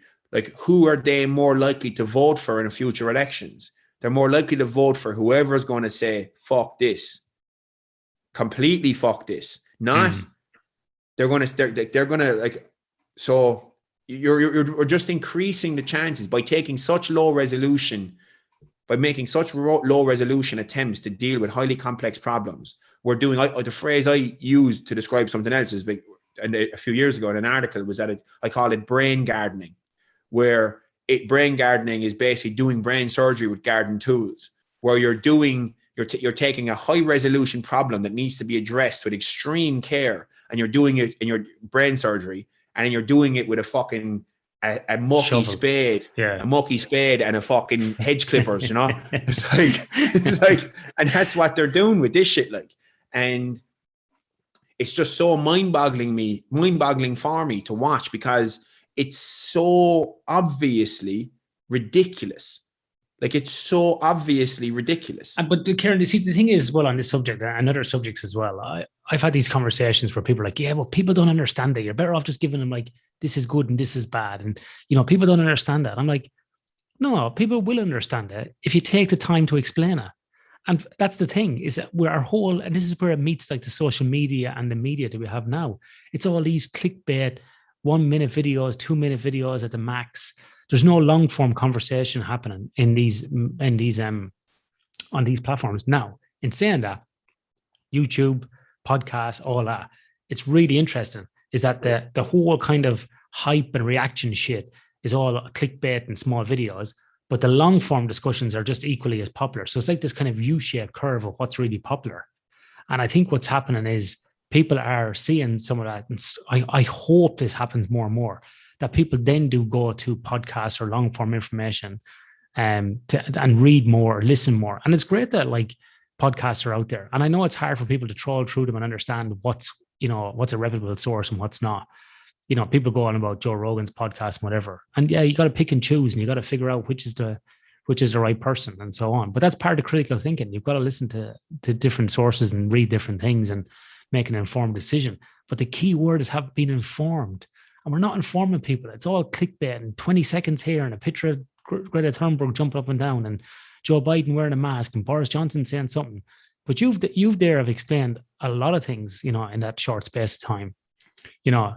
And so that's what needs to be done, is these things need to be deconstructed and reconstructed in a logical fashion. And it's hard for people to do it because there's so much fucking shit going on.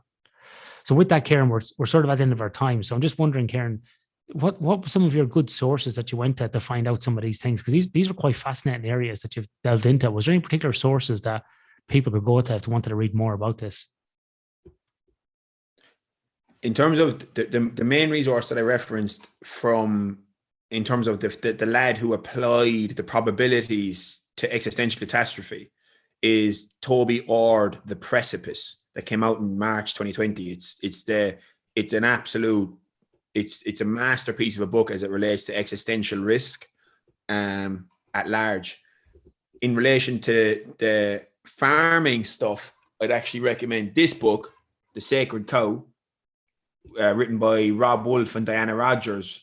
Oh yeah. Which is it's absolutely brilliant. This is a book about beef, but it's got 3 sections. It addresses beef consumption from 3 avenues. It's got the first third of it is about nutrition. The second third of it is about the environmental impact, and and that's where they talk about some of the regenerative agricultural practices and soil health, etc. And then the third part of the book is the ethical side of animal products, particularly beef. Yeah. On some of if people want to get an idea of some of the nuclear winter stuff that I alluded to, there's the previous podcast we did about nuclear stuff, and this is just like a point to highlight how absurd this focus is on climate change. It's just the difference between climate change. The climate change is only focused in one direction in 2 different ways. It's only focused primarily on carbon emissions and emissions at the expense of sequestration. There's so little emphasis being put on carbon capture and ecosystem health, because we could focus on all the emission stuff in the world, but still fuck the whole ecosystem up because of pollutants and everything, and destroy the oceans, kill all the whales, phytoplankton, and we could sort all our emissions and still make a bollocks of the place. So that's one component. But the other part of it is when we refer to climate change, we automatically think of it in terms of gradual increases in temperature, and then eventually potentially meeting tipping points that things spiral out of control in some direction where it gets worse and worse and worse in a positive feedback loop, and ends up, Ocean World or Wet World or whatever it's called, that movie with Kevin Costner. Waterworld. Yeah, that kind of shit. Yeah. Whereas what we neglect is global cooling. It's like there has been ice ages in the past, of course, but also the fact that, like I alluded to, this is how bizarre it is. If India and Pakistan, like we talked about before, but just for anyone who hasn't heard previous episodes, if India and Pakistan had a localized nuclear conflict tomorrow and used even half of what they have about 400, 500 nuclear weapons between them. If they used even half of that, that's potentially enough to create global cooling conditions because of blackening the sky, because of particulate matter from fires, that would then result in billions of people starving to death within a matter of only a few months. So we're focused on climate change purely in one direction, global warming. We're not taking into account the potential for gradual global warming is one thing, sudden global cooling as a result of a localized nuclear conflict between two countries that fucking hate each other could happen tomorrow afternoon, and then it would initiate a process of sky blackening that would result in billions dead within months. And we have not built the infrastructure to grow food in the advent of such an event.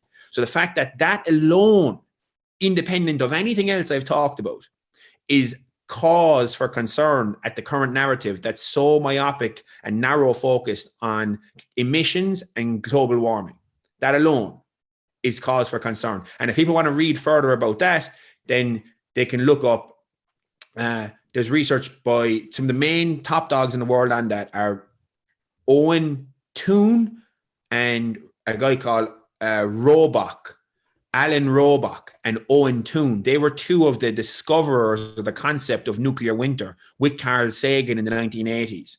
That then led to the nuclear disarmament that brought nuclear stockpiles during the Cold War from 70-odd thousand down towards 15,000 because of Gorbachev and Ronald Reagan brought those stockpiles down.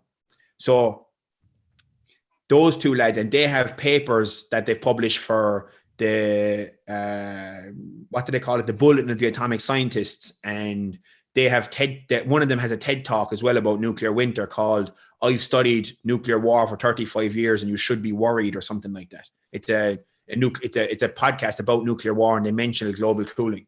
And if a major nuclear war kicked off, superpower nuclear war, it would literally initiate a new ice age where there would be below freezing temperatures even in the summer.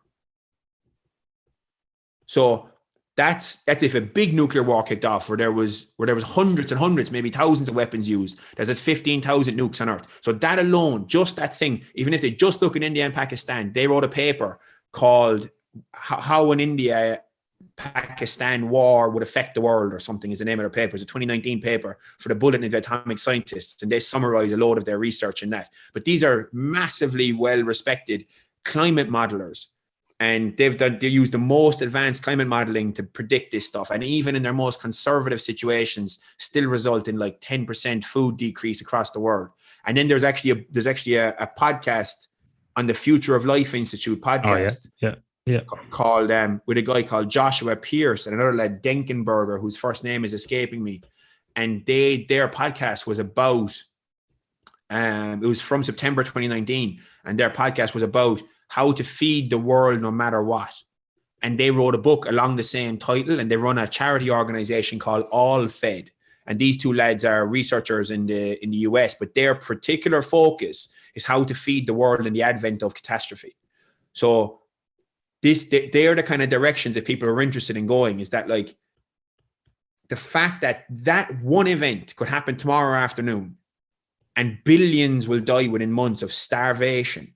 And the fact that hasn't been figured out and there hasn't been robustness put towards that, yet there's all this media hullabaloo jumping up and down about fucking COP26.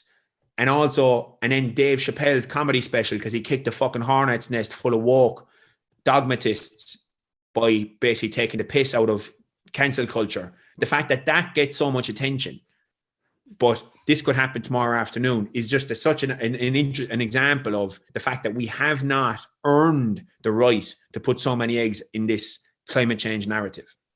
All right, Karen, I have to put a full stop there because I have another meeting to go to now, unfortunately. But I would have just been scribbling down these notes here. So I'll get the links for those and I'll bang them into the show notes so people can scroll down and hit on those.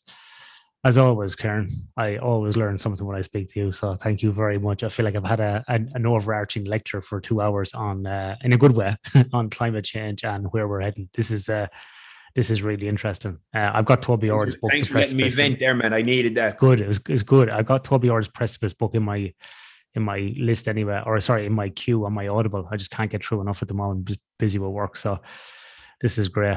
All right, Karen, we'll catch up next week. Savage. Ivan Ilyich next week, so we'll do it.